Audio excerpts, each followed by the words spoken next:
Hai, di sini ada Jolai. Salam kenal semua.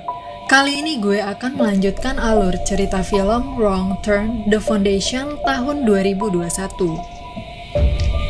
Adegan sebelumnya menunjukkan bahwa Jenny dan teman-temannya akan disidang oleh ketua adat Venable atas kasus pembunuhan yang telah dilakukan.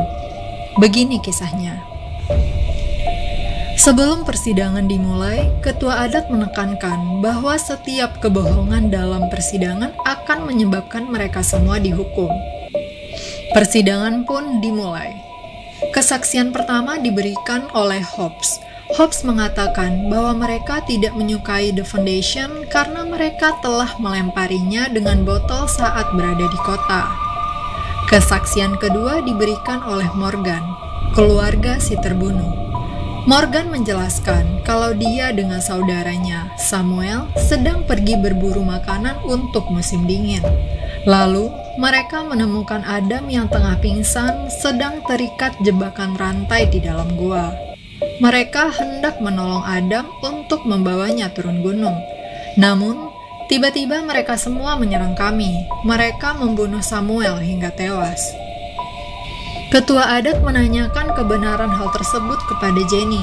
Lalu, Jenny mengatakan bahwa Adam tidak membunuh Samuel.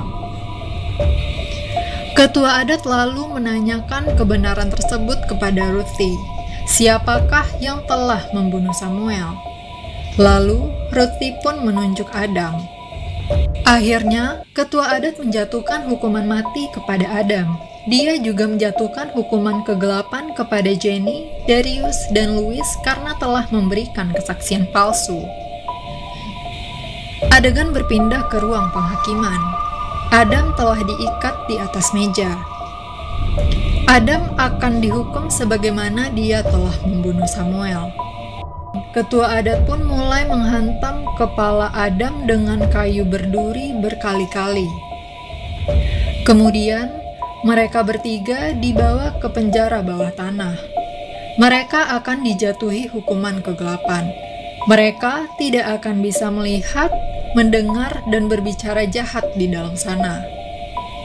Hukuman pertama diberikan kepada Bang Louis. Ketua adat telah memanaskan besi runcing hingga memerah. Lalu, dia mencolok mata Louis dengan besi panas tersebut. Dia pun langsung dilemparkan ke dalam penjara itu.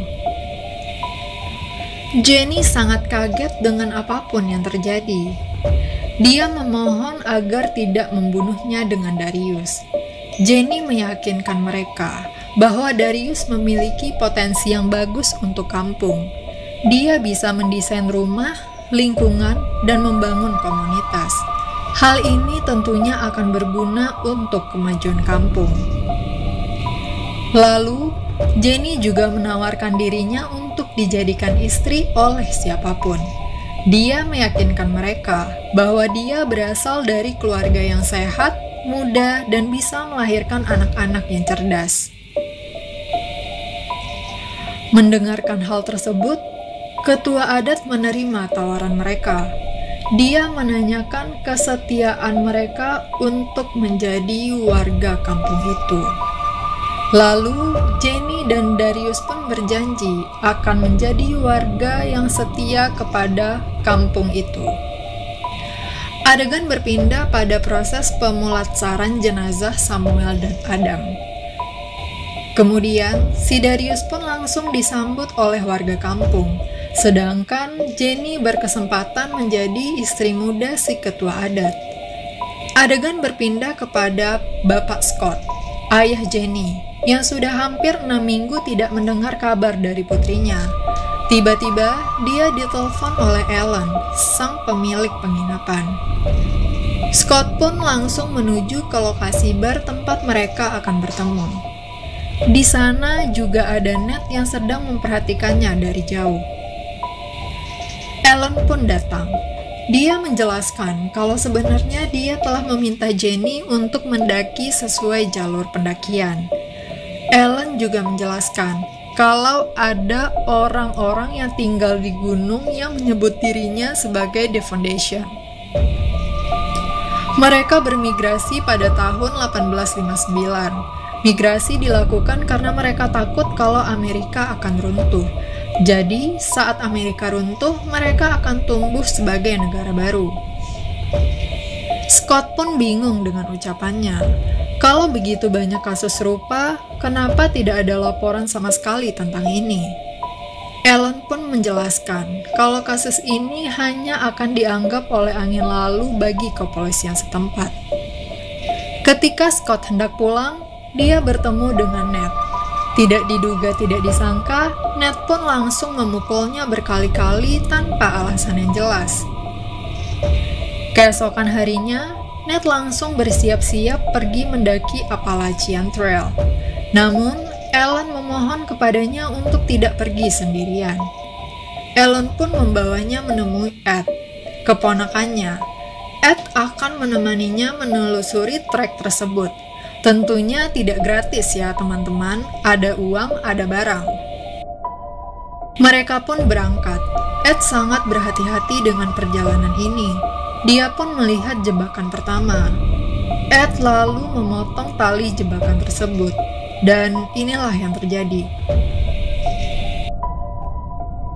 Mereka melanjutkan perjalanan. Tiba-tiba, Cooper pun terperosok dalam sebuah lubang. Mereka berusaha menariknya keluar. Namun, Ed tidak sengaja menendang tali jebakan di dekatnya. Dan inilah yang terjadi. Scott bingung dengan apa yang terjadi. Dia mau tidak mau harus tetap melanjutkan perjalanannya sendirian. Scott terus berjalan, sendirian di tengah hutan belantara dari siang hingga malam. Malam yang begitu gelap menyulitkan Scott untuk berjalan. Tiba-tiba, dia bertemu dengan seseorang. Scott langsung digiring menuju perkampungan. Lalu, dia dihantam oleh orang itu. Scott pun kaget karena yang menghantamnya ternyata adalah Darius. Semua orang berkumpul di sana. Scott yang panik langsung menembakkan senjatanya ke langit. Tiba-tiba ada seseorang yang memanah Scott. Dia adalah Jennifer, putri kandungnya sendiri. Lalu ketua adat pun masuk. Scott menanyakan apa yang telah mereka lakukan kepada putrinya. Dia mengatakan bahwa wanita ini bukanlah anaknya, tapi istrinya. Ketua adat langsung menjatuhkan hukuman mati kepada Scott karena telah menerobos masuk wilayah perkampungan tanpa izin. Lalu Scott pun langsung dikurung di dalam sumur batu. Malam berselang. Tiba-tiba Jenny pun datang. Dia langsung menyuruhnya pergi. Jenny menjelaskan kalau mereka harus kabur sekarang juga karena Scott akan dieksekusi besok hari. Jenny juga mengajak Darius untuk pulang, namun Darius menolak. Menurutnya, perkampungan ini sudah sesuai dengan tujuan hidupnya. Jenny pun berjalan menuju gerbang utama. Ternyata, gerbang itu dikunci. Tiba-tiba, Ruthie pun muncul. Jenny menjelaskan kalau dia harus pergi kepada Ruthie. Lalu, Ruthie menyuruh mereka mengikutinya. Dia akan menunjukkan jalan keluar. Ruthie membawanya ke penjara bawah tanah. Disinilah perjalanan mereka dimulai. Ruangan ini dipenuhi oleh manusia yang dijatuhi hukuman kegelapan. Mereka tidak bisa berbicara, mendengar, dan melihat. Lalu, Jenny menemukan temannya, Louis, dalam kondisi mengenaskan. Jenny pun langsung menembak Louis. Tibalah mereka di akhir lorong. Ternyata ada jurang di dalam sana. Mereka bingung bagaimana cara untuk kabur. Tiba-tiba, Jenny diserang oleh Edith. Jenny yang lincah langsung menjatuhkan badannya ke dasar jurang. Lalu dia pun pingsan. Jenny langsung diserang kembali oleh orang lain. Dan inilah yang terjadi. Jenny menusuk orang itu berkali-kali hingga mati. Scott akhirnya datang. Mereka bersandar pada sebuah batu besar. Tiba-tiba, ada kapak besar yang menyerangnya. Jenny langsung memanahnya hingga tewas. Mereka langsung lari dari tempat itu. Tiba-tiba ada senter yang menyala ke arah mereka.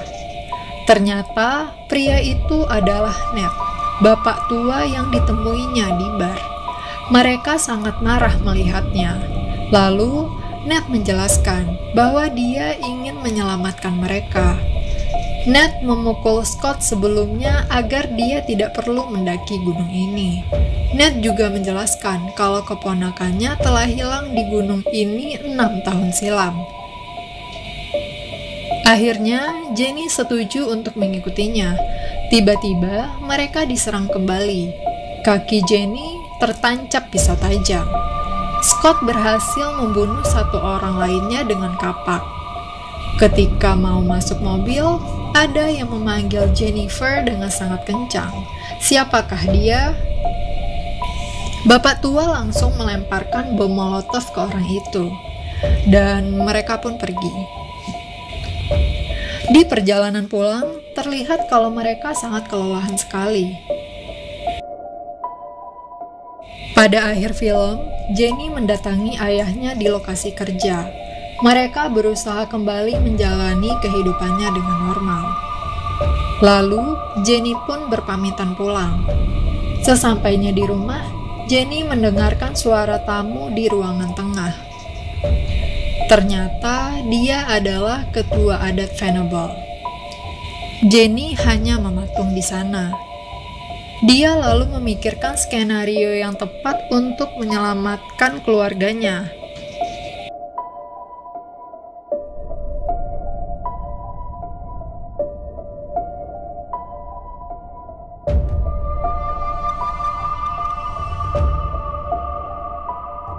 Akhirnya, Jenny mengurungkan niatnya untuk melakukan hal itu.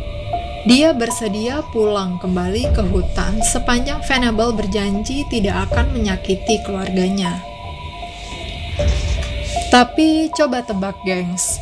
Di akhir film, Jenny membantai habis semua orang yang ada di sana. Dia lalu kembali pulang bersama dengan Ruthie, dan film pun selesai. Bagaimana menurut kalian film ini? Menurut gue pribadi, ini film keren banget. Soalnya gue sendiri jadi mikir ulang untuk naik gunung lagi. Emang kita nggak pernah tahu ya sebenarnya apa yang ada di dalam hutan belantara.